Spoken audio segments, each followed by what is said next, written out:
Genesis chapter 16. The years had passed, too many years. Sarai had counted the seasons, watched the moon wax and wane. Yet her arms remained empty. The promise God gave to Abraham seemed distant, silent. One evening, frustration broke through her silence. She turned to Abraham with weary eyes and said, "The Lord has kept me from having children. Take my servant Hagar. Maybe through her I can finally be a mother." Abraham hesitated but agreed, and soon Hagar carried life within her. But joy did not fill the house, tension did. Hagar's eyes no longer bowed in humility.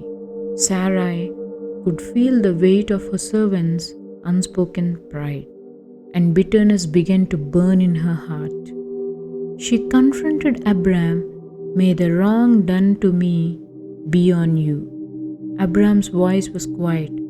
"She is your servant. Do with her as you see fit."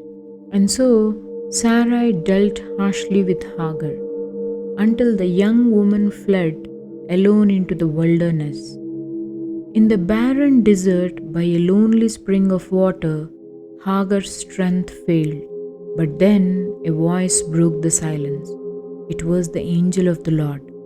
"Hagar, servant of Sarai, where have you come from and where are you going?" Her voice trembled. "I'm running away from my mistress." The angel's words were both command and promise. "Return to her and submit.